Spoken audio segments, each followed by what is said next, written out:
नमस्कार दोस्तों, मैं अभिषेक सुधीर मिश्रा आपको अपने एग्जाम विद ESM चैनल पर स्वागत करता हूं। दोस्त, जैसा कि आप देख रहे हैं एग्जाम विद ESM चैनल पर पॉलिटी वाई हैंड रिटन क्लास ले रहा हूं और आज से हम महेश वर्णवाल सर की वन लाइनर जो ये बुक्स है, ये हम आधुनिक भारत का इतिहास, और आज हम 3 टॉपिक पे चर्चा करेंगे। वो टॉपिक होंगे आपके यूरोपीय कंपनियों का आगमन, ईस्ट इंडिया कंपनी और बंगाल के नवाब, और क्षेत्रीय राज्य पंजाब एवं मैसूर। ये इंपॉर्टेंट टॉपिक हैं। वनडे एग्जाम से लेकर PCS और समीक्षा अधिकारी के एग्जाम तक अति महत्वपूर्ण टॉपिक है। यहाँ से क्वेश्चन भिन्न भिन्न तरीके से पूछे जाते हैं, ठीक है ना। तो हम यहाँ एक दूसरे से बातचीत करते हैं और बहुत अच्छे तरीके से डिस्कस करेंगे, बार बार रिवीजन करेंगे। और पर डे मुझे उम्मीद है कि यहाँ पे लगभग 20-25 टॉपिक हैं जो कि हम 10 दिन में कवर कर लेंगे। मात्र 45 मिनट, हद से ज़्यादा हो जाए तो 1 घंटा, ठीक है। 40-45 मिनट में हम 3-4 टॉपिक पर डे क्लियर किया करेंगे, ठीक है। तो आप लोग रिवीजन की दृष्टि से मोस्ट इंपॉर्टेंट है महेश वर्णवाल सर की बुक में रिवीजन के हिसाब से। बाकी आप NCERT को और स्पेक्ट्रम को पढ़े हुए होंगे, यहाँ से रिवीजन पॉइंट उठाते चलिए, बार बार रिवीजन करते चलिए और हमें कमेंट करके ज़रूर बताएं कि कैसी आपकी क्लास और पढ़ाई चल रही है, ठीक है। अगर सेशन पसंद आता है तो लाइक ज़रूर करें और अपने दोस्तों को शेयर करें। ऐसी ही नई वीडियो पाने के लिए चैनल को सब्सक्राइब अवश्य कर लें। तो इसी के साथ हम 2 लाइन से बोलते हैं मोटिवेशंस, और यहाँ से हम अपनी क्लास को स्टार्ट करते हैं। देखो सुनिए, कहते हैं भावनाओं की मजार पर ही सपने जिंदा होते हैं। क्या? भावनाओं की मजार पर ही सपने जिंदा होते हैं। यकीन है खुद पर वही परिंदा होते हैं। यकीन है खुद पर वही परिंदा होते हैं। भरनी है उड़ान तो पागलपन की हद तक भरो। भरनी है उड़ान तो पागलपन की हद तक भरो। जो टूट कर भी न टूटे, इतिहास में वही नाम जिंदा होते हैं। ये रियल है कि इतिहास में वही नाम लिखे जाते हैं जो टूट कर भी नहीं टूटते हैं। मतलब हार के फिर लड़ते हैं, फिर आगे बढ़ते हैं, फिर अपने सब मुकामों को पाना चाहते हैं। वही आगे चल के इतिहास रचते हैं और वही का एग्जाम क्वालिफाई होता है। तो आइए हम टॉपिक देखेंगे आधुनिक भारत के इतिहास में यूरोपीय कंपनियों का आगमन। तो यूरोपीय कंपनियों का आगमन, सबसे पहले पॉइंट है आपका, वो क्या है देखिएगा, व्यापार हेतु समुद्री मार्ग से भारत आने वाले प्रथम यूरोपीय कौन थे? तो सबसे पहले जो व्यापार के लिए समुद्री मार्ग से भारत की यात्रा की थी, प्रथम यूरोपीय पुर्तगाली थे, ठीक है। कौन थे? तो सबसे पहले आए थे पुर्तगाली, और ये सबसे बाद में गए भी हैं। आप याद रखिए 1498 में आए हैं, स्टार्टिंग हुई है, और 1961 में ये गए सबसे बाद में। नेक्स्ट पॉइंट आपका, बहुत आराम से चलेंगे, ठीक है। आप चैनल को सब्सक्राइब अवश्य कर लें अगर पसंद आता नई वीडियो ऐसी पाने के लिए। पर डे मैं आपसे आज ये वायदा करता हूँ कि आपको यह क्लास, एक क्लास पर डे मिलने वाली है। साथ ही पॉलिटी की hand written notes digital board से क्लास ले रहा हूँ, उसको भी देखिए। वो एक लॉन्ग टर्म तक चलने वाली क्लास है और उससे बहुत ज़्यादा बेस मजबूत होता है। तो नेक्स्ट पॉइंट है, यूरोप से भारत आने के लिए समुद्री मार्ग की खोज किसके द्वारा की गई थी? तो वास्को डी गामा के द्वारा समुद्री मार्ग खोज की गई थी, और यह 17 मई 1498, कहीं कहीं 20 मई लिखा हुआ, लेकिन UP PCS 17 मई को मानता है, ठीक है। भारत आगमन 17 मई 1498। नेक्स्ट पॉइंट है, कालीकट बंदरगाह के तट पर किसने वास्को डी गामा का स्वागत किया था? तो ये वहाँ के स्थानीय शासक थे जमोरिन ने वास्को डी गामा का स्वागत किया था किसकी? कालीकट बंदरगाह के तट पर। नेक्स्ट पॉइंट आपका जो है, पुर्तगालियों ने भारत में सर्वप्रथम अपनी व्यापारिक कोठी कहाँ स्थापित की थी? तो याद रखें, पुर्तगालियों ने भारत में सर्वप्रथम अपनी व्यापारिक जो कोठी थी वो कोच्चि में स्थापित की थी, ठीक है। नेक्स्ट जो पॉइंट है दोस्तों, पुर्तगाली उपनिवेश का प्रथम वायसराय भारत में कौन नियुक्त हुआ था? पुर्तगाली उपनिवेश का प्रथम वायसराय भारत में कौन नियुक्त हुआ था? याद रखें, तो प्रथम जो वायसराय था वो Francisco de Almeida. Blue water policy की नीति इसने चलाई थी क्या? आप लोग याद रखें, फ्रांसिस्को दी अल्मीडा 1505 ईस्वी में ये प्रथम वायसराय के रूप में नियुक्त हुए थे। क्लियर है ना?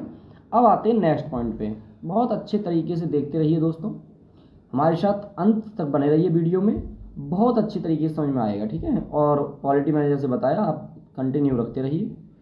ये हिस्ट्री की क्लास बहुत इंपॉर्टेंट है। देखें क्या है, भारत में तंबाकू की कृषि एवं प्रिंटिंग प्रेस को प्रारंभ करने का श्रेय पुर्तगालियों को दिया जाता है। भारत में प्रथम प्रिंटिंग प्रेस की स्थापना 1956 में गोवा में की गई थी। याद रखें, भारत में तंबाकू की कृषि एवं प्रिंटिंग प्रेस को प्रारंभ करने की श्रेय पुर्तगालियों को दिया जाता है।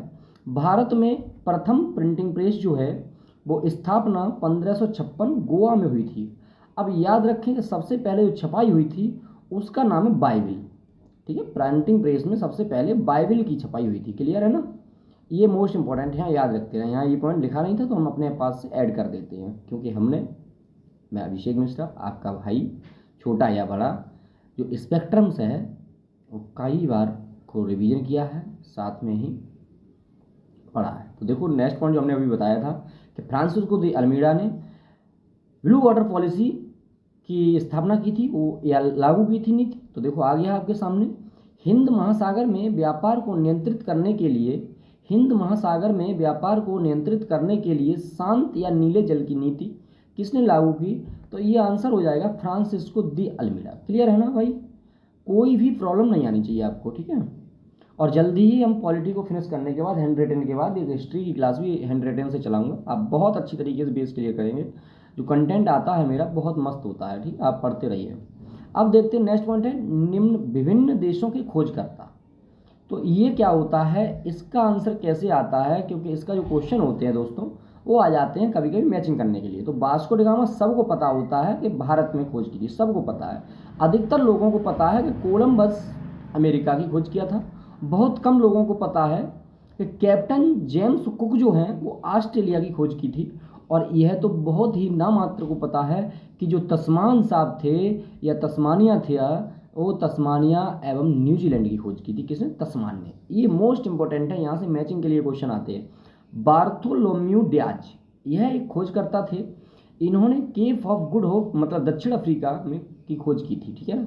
तो ये मोस्ट इंपॉर्टेंट ये कौन से हैं? दो तो बहुत कम लोगों को मालूम होते हैं मेरे हिसाब से, क्योंकि हम लोगों ने अधिकतर ये देखा होता है, ये तो 100% लोगों को मालूम है, ये लगभग 80% लोगों को मालूम है, 50% लोगों को ये मालूम, बस 20% 25% लोगों को ये मालूम होता है। तो हम लोगों को ये 4 और 5 पूरे तैयार होना चाहिए। वह फिर रिवीजन करिए। वास्को डी गामा ने भारत की खोज किया था, कोलंबस ने अमेरिका की खोज किया था, कैप्टन जेम्स कुक ने ऑस्ट्रेलिया की खोज की थी, और तस्मान ने तस्मानिया एवं न्यूजीलैंड की खोज की थी। बार्थोलोम्यू डियाज ने केप ऑफ गुड होप ये दक्षिण अफ्रीका की खोज की थी। क्लियर है ना?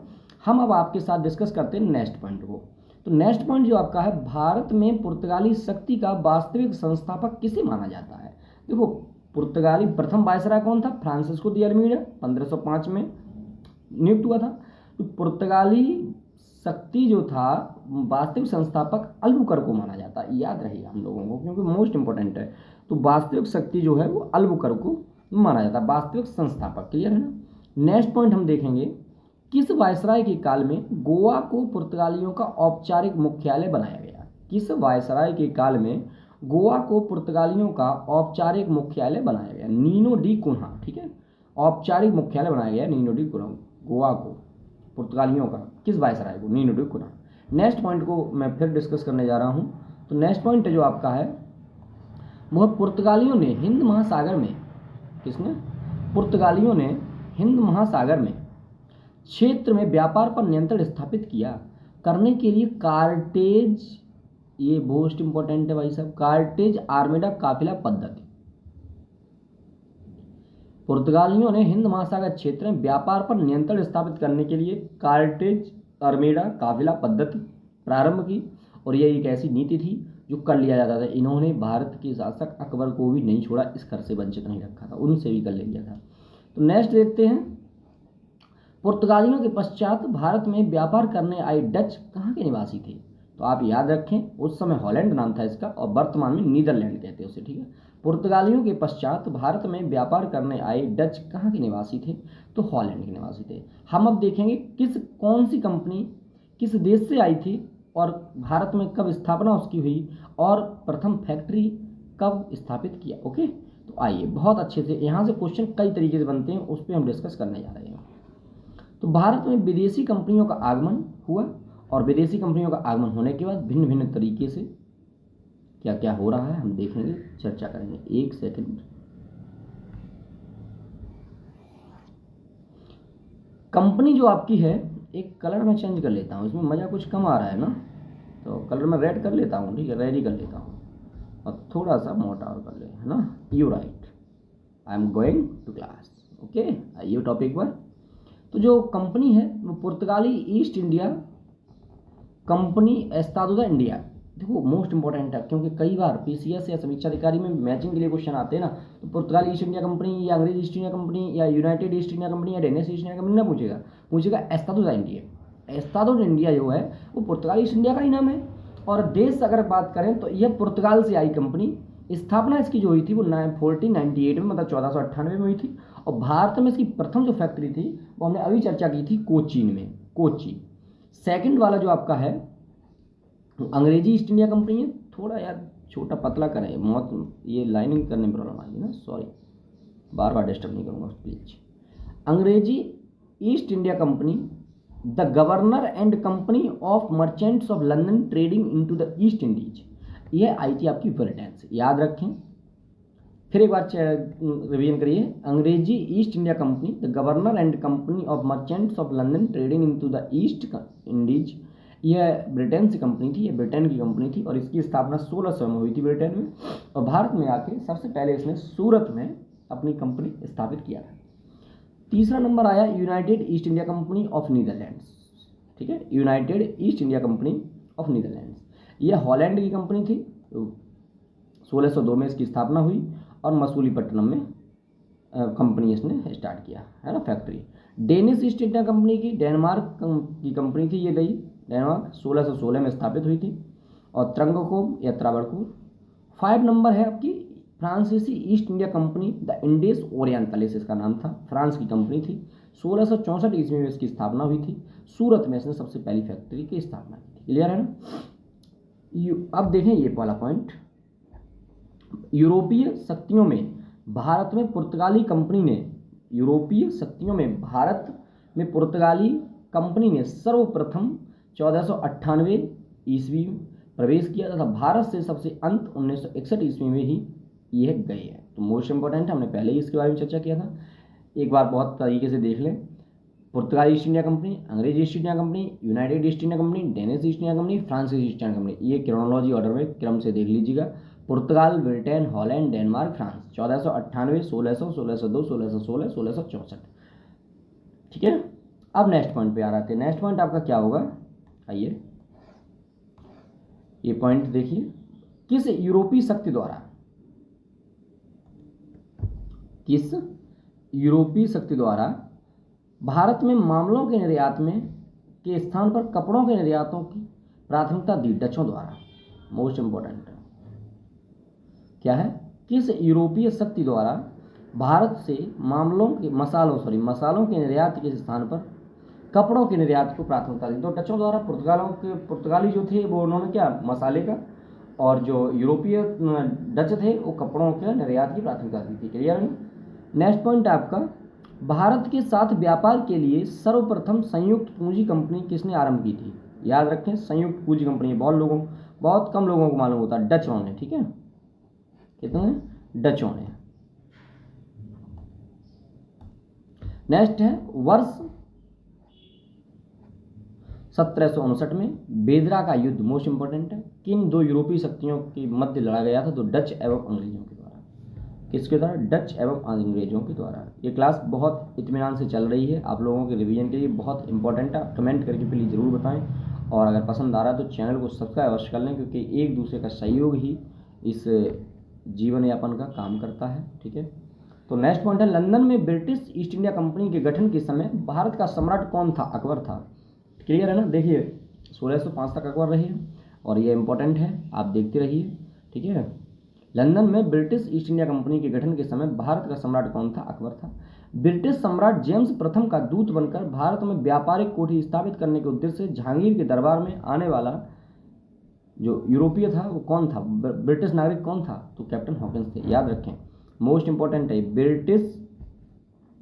ऐसे टॉपिक बार बार रिवीजन किए जाते हैं। ठीक है, तो बार बार हम आपको इसीलिए पढ़ा रहा हूँ, बहुत धीरे स्लो चल रहा हूँ, तो याद रखें। ब्रिटिश सम्राट जेम्स प्रथम का दूत बनकर भारत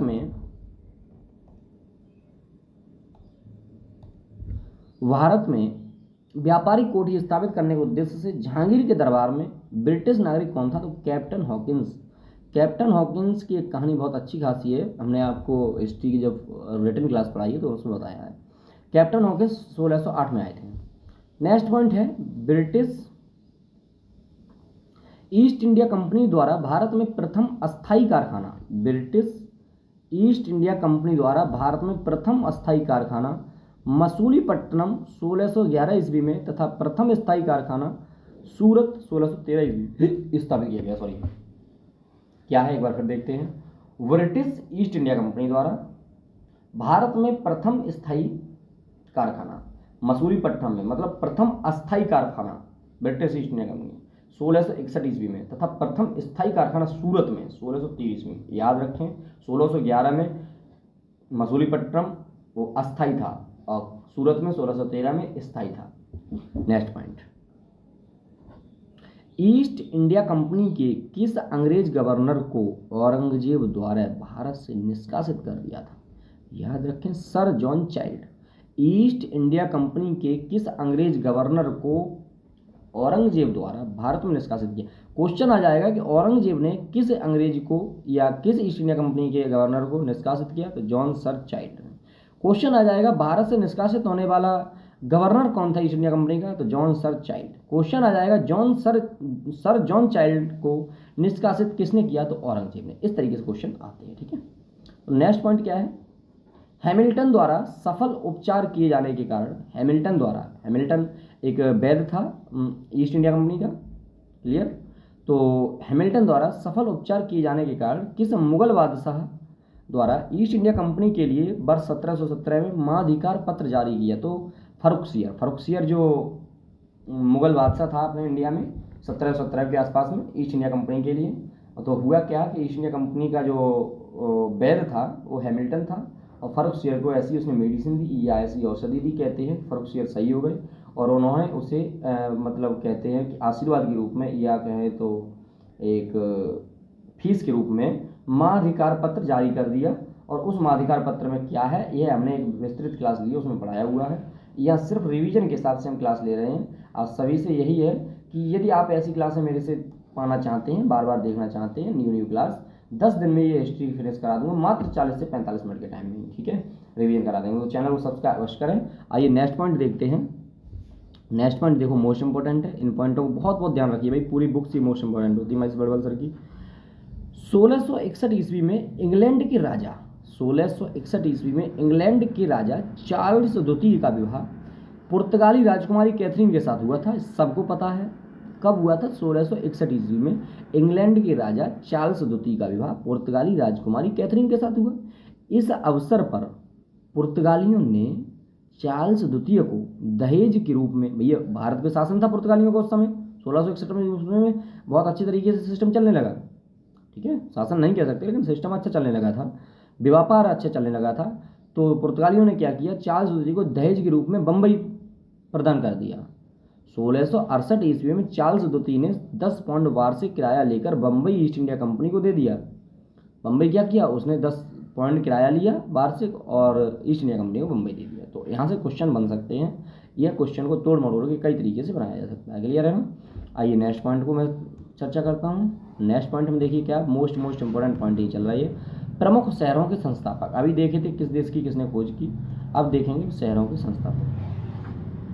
तो प्रमुख शहरों के संस्थापक, कलकत्ता जॉब चार्नक, कलकत्ता की जो स्थापना की है वो जॉब चार्नक ने की थी। कब की है ये आप आंसर जरूर बताएं हमें कमेंट बॉक्स में करके, ठीक है। कोई भी प्रॉब्लम आती है तो मुझे ज़रूर बताएं, ठीक है। और अगर मुझसे जुड़ने के लिए लॉन्ग टाइम तक और बहुत अच्छे तरीके से अगर जुड़ना चाहते हैं और अपनी समस्याओं का समाधान चाहते हैं पढ़ाई से संबंधित, तो आप एग्जाम विद ASM नाम से टेलीग्राम ग्रुप और चैनल दोनों पड़े हुए हैं, वहाँ पर आप जुड़ सकते हैं, ठीक है, फॉलो कर सकते हैं। नई दिल्ली जो है, नई दिल्ली की स्थापना एडविन लुटियंस व हर्बर्ट बेकर ने की है, clear. Madras Francis city, Bombay Gerald ऑगनियाक। अब फिर एक बार देखें, कोलकाता की जो स्थापना है वो जॉब चार्नक ने, मद्रास की स्थापना फ्रांसिस सिटी ने और नई दिल्ली एडविन लुटियंस व हर्बर्ट बेकर, बम्बई गेराल्ड अंगियार ने। क्लियर है ना। तो नेक्स्ट देखते हैं, यूरोप वासियों के लिए सर्वोत्तम सोरा और अफीम प्राप्त मुख्य क्षेत्र कहाँ से था? सीधी बात है, बिहार। देखो भाई, ये हम आपको बहुत अच्छे से देखो, हम कोई, मेरा उद्देश्य ये नहीं है कि हमारा चैनल बहुत बढ़ जाए, हमारा ग्रोथ बहुत हो जाए। ग्रोथ हो अच्छी बात है, चैनल बढ़े तो अच्छी बात है, हर कोई अपने हित के लिए वर्क करता है, लेकिन हम आपके हित के लिए इसलिए वर्क कर रहा हूँ। देखो जैसे आपको बिहार ऑप्शन में दिया है, अब मान लीजिए बिहार नहीं है, पटना आ गया, पटना पे टिक लगाना है, ठीक है। यूरोप वासियों के लिए सर्वोत्तम सोरा और अफीम प्राप्ति के मुख्य क्षेत्र बिहार था, ठीक है। बिहार अगर नहीं आंसर आ रहा है, पटना है आ रहा है, मगध आ रहा है, तो ठीक है, तीनों में से एक कोई आंसर होगा। क्लियर। वर्ष 1664 में, नेक्स्ट पॉइंट क्या है, वर्ष 1664 में फ्रांसीसी कंपनी की स्थापना किसने की थी? फ्रांसीसी कंपनी की स्थापना 1664 ईस्वी में की थी, वो कोलवर्ट ने की थी, ठीक है। किसने किया था?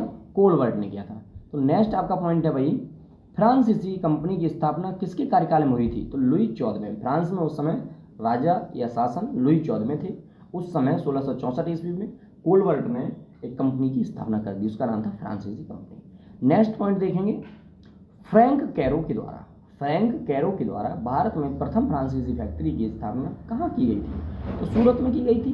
भारत में बात आ रही है, अगर फ्रांस की बात आ रही है तो 1664 में फ्रांसीसी कंपनी की स्थापना की। फ्रैंक कैरो के द्वारा भारत में प्रथम फ्रांसीसी फैक्ट्री की स्थापना कहाँ की गई थी? सूरत में 1668 ईस्वी में। अब देखते हैं भाई लोगों नेक्स्ट पॉइंट, और नेक्स्ट पॉइंट बड़ा मजेदार होगा। उसमें लिखा है फ्रांसीसी गवर्नर डुप्ले, याद रहे, डुप्ले के चले जाने पर फ्रांसीसी कंपनी क्या हो गई? दिवालिया हो गई, फ्रांसीसी कंपनी हार गई और फ्रांसीसी कंपनी का अस्तित्व खत्म हो गया डुप्ले के चले जाने का। डुप्ले का अच्छा मतलब गवर्नर था, नैतिक भी था, लेकिन बहुत तेज दिमाग का था। फ्रांसीसी गवर्नर डुप्ले ने, तो यहाँ पे हेडिंग है, डुप्ले ने पहली बार भूक्षेत्र अर्जित के लिए उद्देश्य से भारतीय राजाओं के विवादों में भाग लेने की नीति आरंभ की। भाग लेने की नीति, अब देखो याद करो, फ्रांसीसी गवर्नर डुप्ले ने पहली बार भूक्षेत्र अर्जित करने के लिए मतलब घेरने के लिए उद्देश्य भारतीय राजाओं के विवादों में, भारतीय जो राजा थे उनके विवाद तो चलते रहते हैं, सीधी सी बात, और विवादों के कारण ही तो भारत गुलाम हुआ था। अगर भारत आपस में अगर एकजुट बना रहे, आज भी किसी की हिम्मत नहीं है ना। तो उस समय भी हमारे राजाओं में विवाद चल रहे थे और विवादों में ही डुप्ले ने हाथ मार लिया। तो भारतीय राजाओं के विवादों में भाग लेने की नीति आरंभ की थी किसने? डुप्ले ने, फ्रांसीसी गवर्नर था ये। नेक्स्ट पॉइंट देखिए, फ्रांसीसियों द्वारा फोर्ट लुई नामक किला कहाँ बनवाया गया? मोस्ट इंपोर्टेंट है ना, फ्रांसीसियों द्वारा फोर्ट लुई नामक किला कहाँ बनवाया गया? तो पांडिचेरी में। नेक्स्ट पॉइंट है, पांडिचेरी का प्रथम फ्रांसीसी गवर्नर कौन था? तो फ्रैंको मार्टिन था, याद रखें, मोस्ट इंपोर्टेंट है, क्वेश्चन ऐसे ही आते हैं। पांडिचेरी का प्रथम गवर्नर, भाई बंगाल, बिहार, उड़ीसा, ये तुम्हारा यूपी, ये गुजरात, इसके तो सबको पता होगी फ्रांस गवर्नर, लेकिन बात करते हैं पांडिचेरी का प्रथम फ्रांसीसी गवर्नर कौन था? तो फ्रांको मार्टिन थे। नेक्स्ट पॉइंट है, ये भी मोस्ट इंपोर्टेंट है, पुर्तगालियों को सौली के स्थान पर किस अंग्रेज अधिकारी ने पराजित किया? तो थॉमस बेस्ट, सौली के स्थान पर। नेक्स्ट है, बॉन्डिवास के युद्ध 1760 में, बॉन्डिवास के युद्ध 1760 में अंग्रेजों ने किसे पराजित किया? तो फ्रांस को। क्लियर। बॉन्डिवास के युद्ध में अंग्रेजों ने किसे पराजित किया? तो फ्रांस को पराजित किया था। नेक्स्ट देखिए, कर्नाटक का प्रथम युद्ध किसके मध्य लड़ा गया? तो सबको मालूम होगा, जो कर्नाटक का प्रथम युद्ध था अंग्रेज एवं फ्रांस के। अभी बहुत अच्छे से हम चर्चा करते हैं इस पर, ठीक है, आप देखते रहिए, अंग्रेज एवं फ्रांस को। नेक्स्ट पॉइंट देखते हैं, प्रथम कर्नाटक युद्ध किस संधि के माध्यम से समाप्त हुआ? तो एक्स-ला-शापेल की संधि से। किस संधि के? एक्स-ला-शापेल। तो प्रथम कर्नाटक युद्ध है किस संधि के माध्यम से समाप्त हुआ? एक्स-ला-शापेल की संधि 1748 में हुई थी। हम देखें कर्नाटक के प्रथम, द्वितीय और तृतीय युद्ध को बहुत अच्छे तरीके से, इसमें मैचिंग के लिए भी क्वेश्चन आते हैं, वनडे जैसे एग्जाम है, जैसे रेलवे का है, एनटीपीसी या कांस्टेबल वगैरह, लेखपाल वगैरह, यूपी ट्रिपल वगैरह, ऐसे सारे एग्जामों में डायरेक्ट क्वेश्चन पूछ लिया जाते हैं। कर्नाटक का प्रथम युद्ध कब हुआ? कर्नाटक के द्वितीय प्रथम युद्ध की मतलब संधि कौन सी थी? तो इस तरीके से आ जाते हैं। बट पीसीएस और समीक्षा अधिकारी के एग्जाम में मैचिंग के लिए क्वेश्चन आ जाता है इसमें।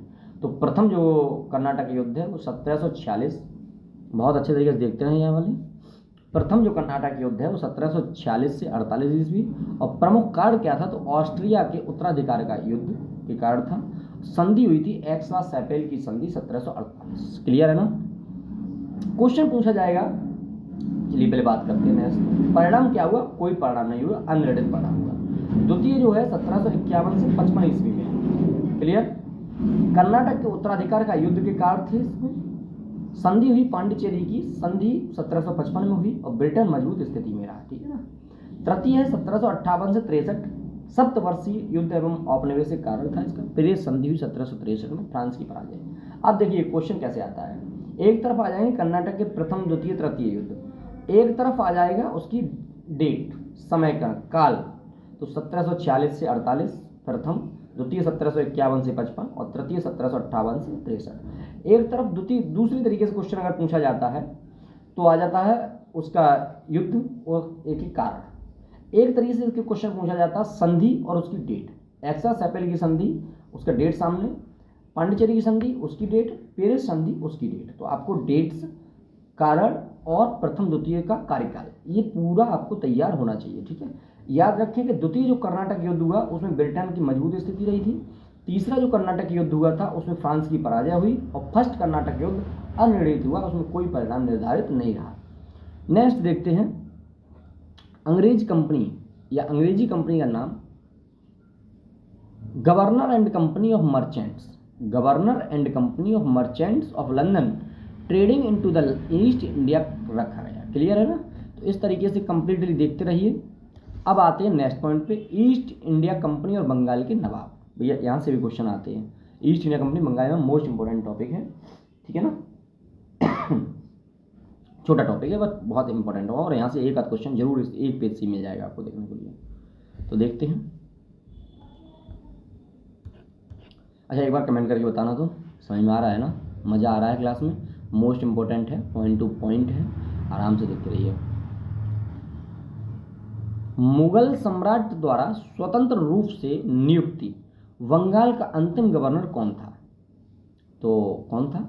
मुर्शिद कुली खां। ये 1717 से 1727 ईस्वी में मुगल सम्राट द्वारा स्वतंत्र रूप से नियुक्ति बंगाल का अंतिम गवर्नर, मुगल सम्राट द्वारा स्वतंत्र रूप से बंगाल का अंतिम गवर्नर जो था वो मुर्शिद कुली खां था। 1717 से 1727 ईस्वी तक रहा।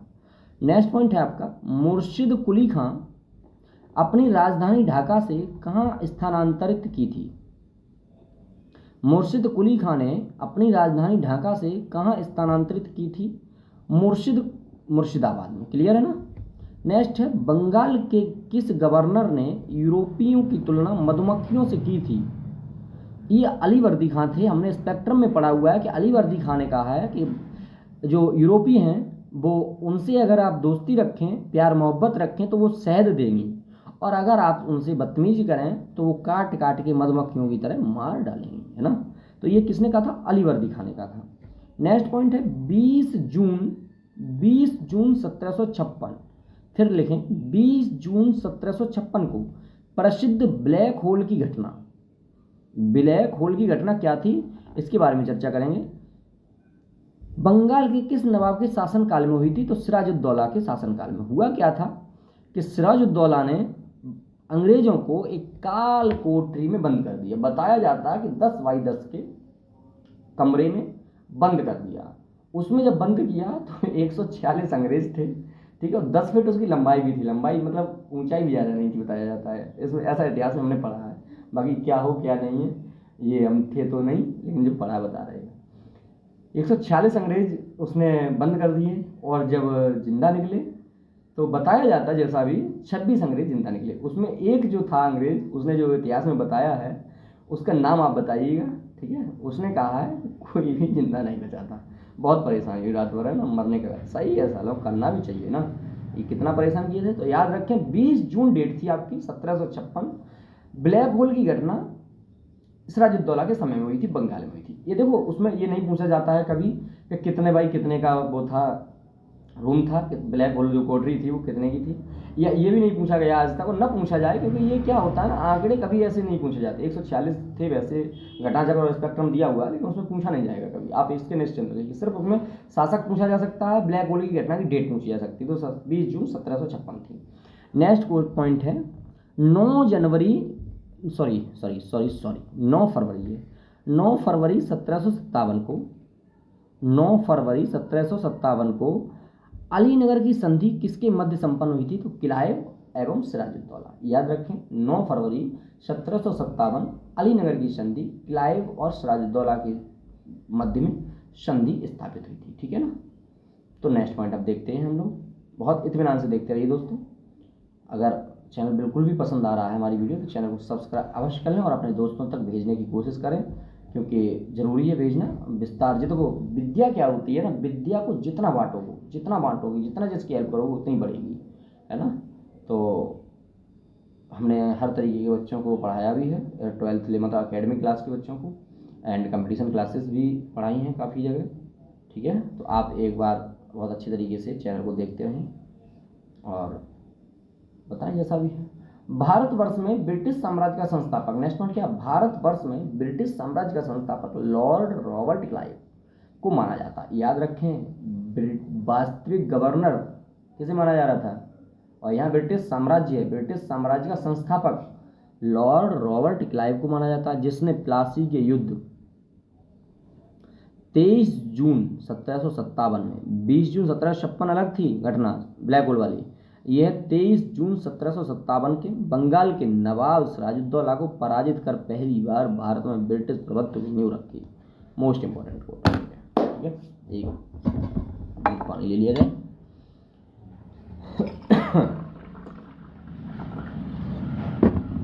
तो आपने क्या देखा है, भारतवर्ष में ब्रिटिश साम्राज्य का संस्थापक लॉर्ड रॉबर्ट क्लाइव को माना जाता है।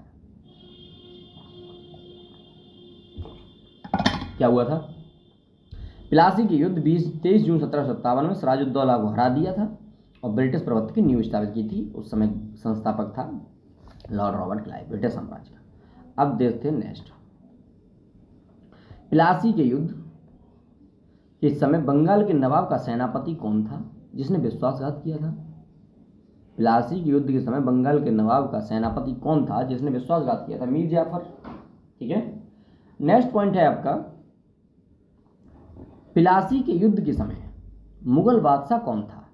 प्लासी के युद्ध के समय मुगल बादशाह कौन था? तो आलमगीर द्वितीय थे मुगल बादशाह। नेक्स्ट पॉइंट है आपका, प्लासी युद्ध के पश्चात बंगाल का नवाब कौन था? प्लासी युद्ध के समय मुगल बादशाह आलमगीर द्वितीय था, बंगाल का नवाब था Mir Jafar.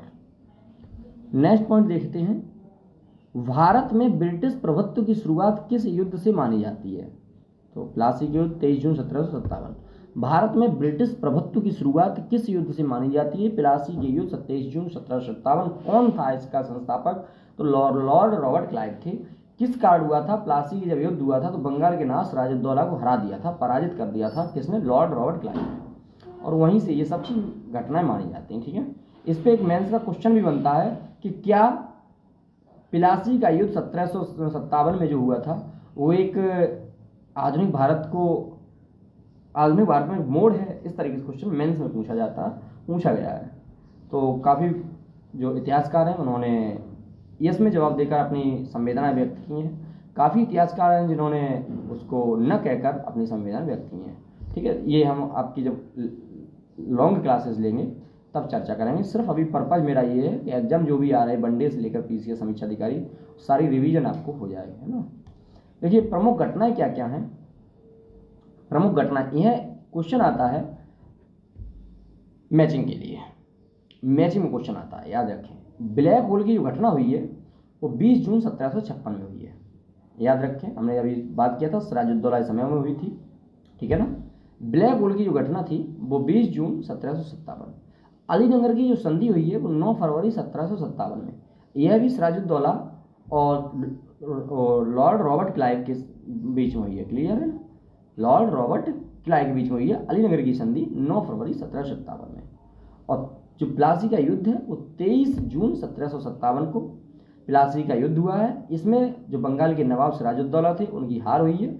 Lord Robert Clive ने प्रभुत्व स्थापित कर दिया, ब्रिटिश प्रभुत्व स्थापित कर दिया। बक्सर का जो युद्ध है 22 अक्टूबर 1764 में हुआ है। बक्सर का जो युद्ध है 22 अक्टूबर 1764 में हुआ है। आप बताएंगे इसमें कौन गवर्नर था उस समय? इलाहाबाद की प्रथम संधि, ये 2 संधियां हैं इलाहाबाद की, जो कन्फ्यूज करती हैं स्टूडेंट्स को, तो आप बिल्कुल कन्फ्यूज ना हो। जो प्रथम संधि है वो 12 अगस्त 1765 में हुई है, और द्वितीय जो संधि है वही 4 दिन ऐड करके 16 अगस्त 1765 में हुई है। क्लियर है ना?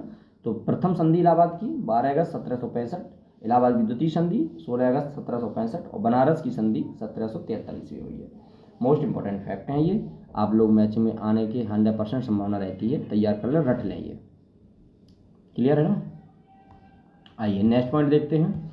नेक्स्ट पॉइंट है आपका वर्ष 1761 में। देखो बहुत जल्दी अगर कराएं तो भगा देते अब तक, लेकिन बहुत इत्मीनान से चलो, जो कि तैयारी हो ना, कोई ऐसा थोड़ा नहीं है कि हमने क्लास पूरी कर लिया और हट गए।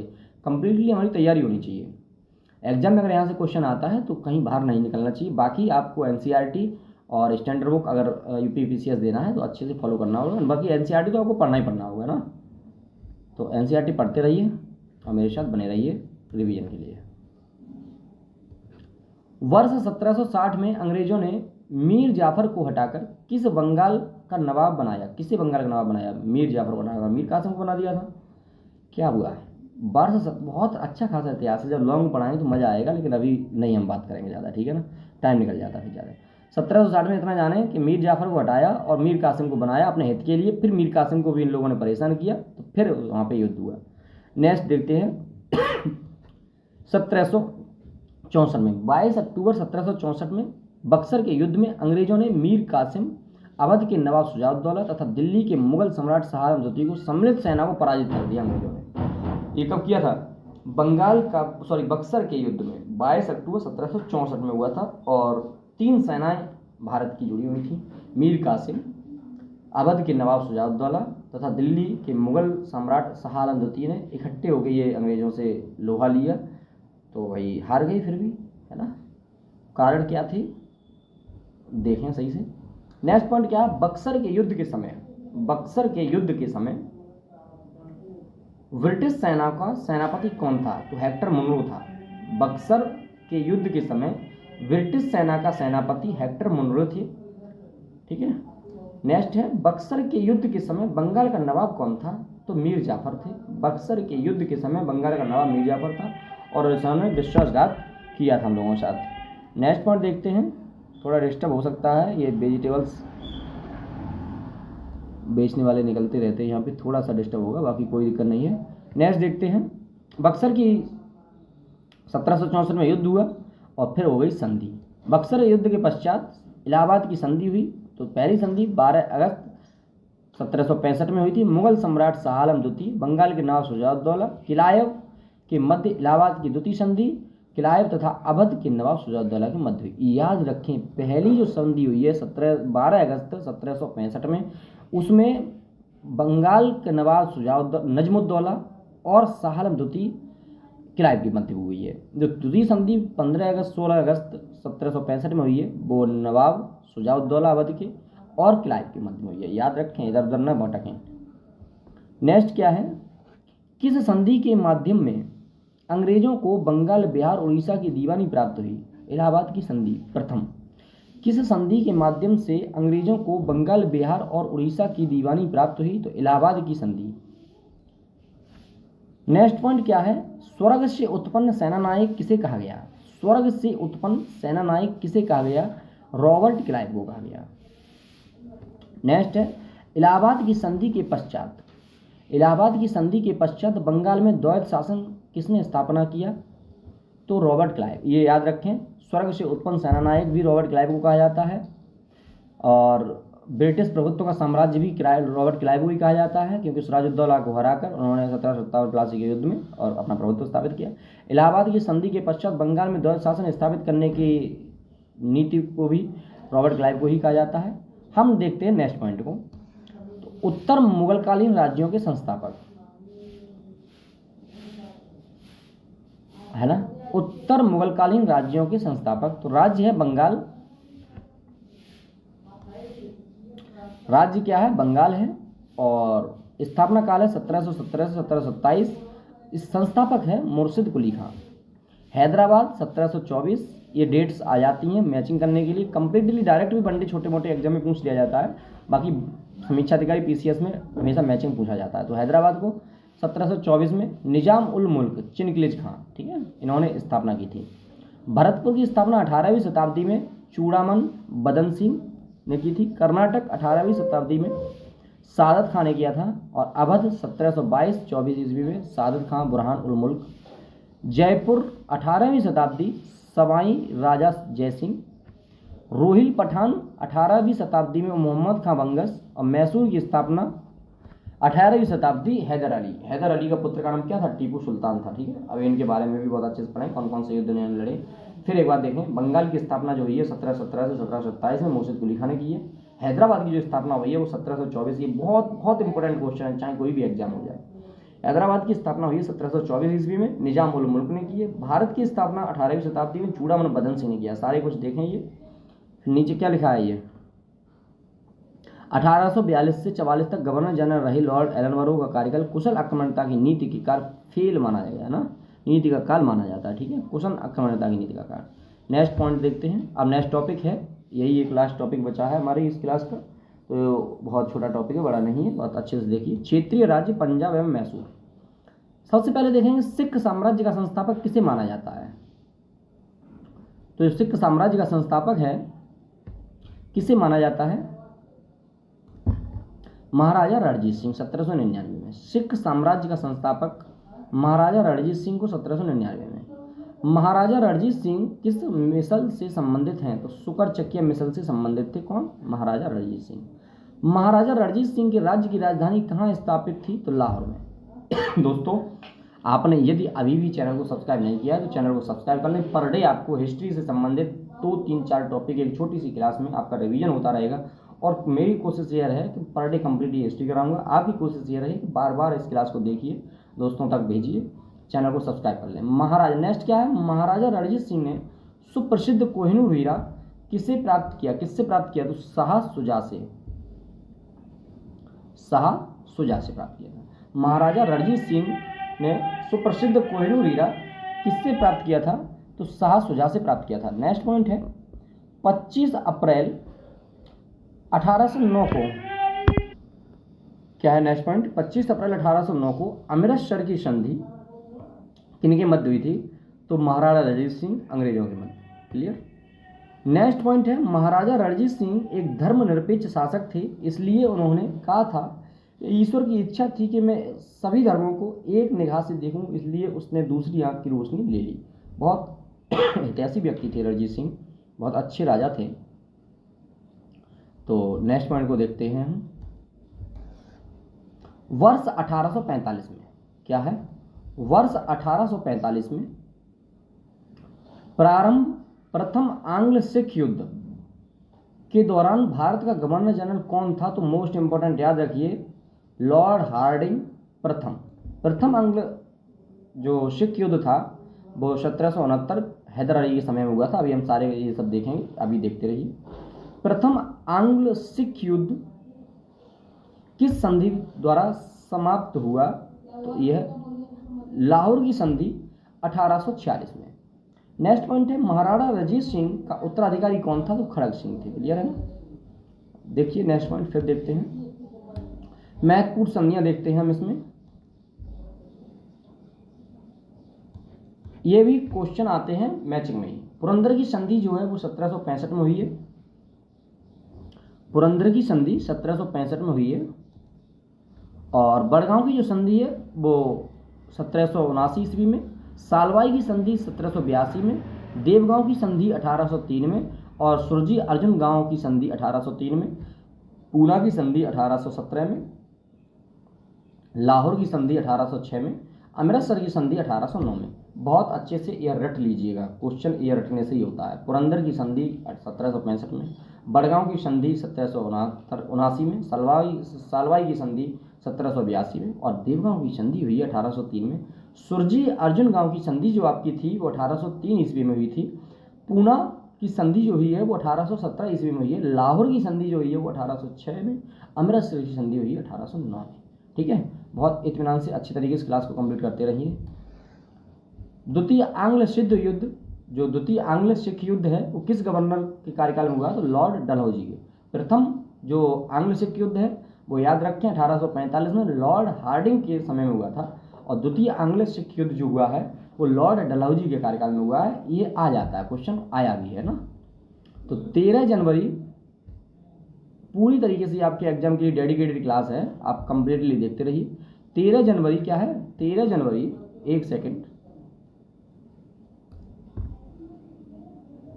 13 जनवरी 1849 को हुए चिलियावाला युद्ध में अंग्रेज सेना का नेतृत्व किसने या किसके द्वारा किया गया, तो लॉर्ड गफ के द्वारा किया गया था। क्लियर है ना? चिलियावाला युद्ध में अंग्रेजी सेना का नेतृत्व किसके द्वारा किया गया, लॉर्ड गफ के द्वारा किया गया। सिख साम्राज्य का अंतिम शासक कौन था, तो दलीप सिंह थे। याद रखें, प्रथम साम्राज्य कौन था साम्राज्य संस्थापक, तो रणजीत सिंह, उनका उत्तराधिकारी खड़ग सिंह, और अंतिम शासक जो थे वो दलीप सिंह थे। वर्ष 1849 ईस्वी में हुए ब्रिटिश साम्राज्य में सिख साम्राज्य के विलय के दौरान भारत का गवर्नर जनरल कौन था, तो लॉर्ड डलहौजी थे। क्लियर है ना? स्वतंत्र राज्य के रूप में मैसूर की स्थापना किसने की थी, तो हैदर अली ने की थी। अब हम देखेंगे आंग्ल मैसूर संघर्ष, मोस्ट, ये अपना अंतिम टॉपिक होता है ना। यहीं तक हमने थंबनेल को कैरी किया था, अब क्लास भी यहीं तक करूँगा, बहुत अच्छे तरीके से पर डे क्लास में करूँगा, ये आपसे मैं वादा करता हूँ। अब तक जो भी मैं वादा से असफल हुआ तो मैं उसके लिए क्षमा प्रार्थी हूँ, सॉरी। आज से कोई वादा मतलब घोष नहीं होगा, एकदम कंप्लीट चलेगा। देखते हैं युद्ध। प्रथम जो आंग्ल मैसूर युद्ध है वो 1767 से 69 ईस्वी में हैदर अली शासक थे। बंगाल का जो गवर्नर था लॉर्ड वेरेलस्ट थे। किस संधि के द्वारा ये समाप्त हुआ, तो मद्रास की संधि 1769 ईस्वी में। विशेष, हैदर अली दक्षिण भारत का प्रथम शासक था जो अंग्रेजों से पराजित नहीं हुआ। समझिएगा, दक्षिण भारत का वो प्रथम शासक कौन था जो अंग्रेजों से पराजित नहीं हुआ, तो हैदर अली था। ठीक है। द्वितीय क्या है, द्वितीय आंग्ल मैसूर युद्ध 1780 से 84 ईस्वी में हैदर अली मैसूर के शासक थे। बंगाल का गवर्नर था वारेन हेस्टिंग्स। संधि मंगलौर की हुई है 1784 में। मोस्ट तैयारी रखिए यहाँ पे। हैदर अली की मृत्यु के बाद टीपू सुल्तान के नेतृत्व में युद्ध हुआ था, कोई हारा जीता नहीं था यहाँ। द्वितीय आंग्ल मैसूर युद्ध 1780 से 84। मैसूर का शासक था Haidar Ali, Warren Hasting governor थे बंगाल के, और संधि हो गई थी बंगलौर की 1784। तृतीय आंग्ल मैसूर युद्ध 1790 से 92। टीपू सुल्तान थे लेकिन मारे नहीं गए थे, कमजोर हो गए थे। ठीक है। लॉर्ड कॉर्नवालिस गवर्नर था। श्रीरंगपट्टनम की संधि 1792 द्वारा युद्ध की समाप्ति हुई। टीपू सुल्तान की स्थिति कमजोर हो गई थी यहाँ पे। चतुर्थ आंग्ल मैसूर युद्ध 1799 ईस्वी में टीपू सुल्तान शासक था मैसूर का। बंगाल का गवर्नर जो था लॉर्ड वेलेजली था। मैसूर सहायक संधि हुई, डेट निर्धारित नहीं यहाँ पे लिखी हुई है। और विशेष बात यह है कि टीपू सुल्तान की मृत्यु हो गई यहाँ पे। मैसूर में पुनः वाडियार वंश की स्थापना, अंग्रेजों ने वाडियार वंश के शासक संधि की। सिख साम्राज्य के महाराजा रणजीत सिंह की तुलना फ्रांसीसी यात्री विक्टर जाकमा ने नेपोलियन से की थी, याद रखें। ठीक है। इसी के साथ हम ये क्लास ओवर करते हैं। आप सभी दोस्तों ने यदि अब तक भी चैनल को सब्सक्राइब नहीं किया तो चैनल को अवश्य सब्सक्राइब करें, हमारे साथ जुड़े रहिए। मैं फिर आपको एक सूचना देना चाहता हूं कि बाई हैंड रिटिन बहुत अच्छे कंटेंट के साथ पॉलिटी की क्लास आपको मैं दे रहा हूं, करते रहिए। अपने दोस्तों तक वीडियो को अवश्य भेजें। हमारे साथ जुड़ने के लिए, कंटिन्यू रहने के लिए बहुत बहुत धन्यवाद। जय हिंद, जय भारत।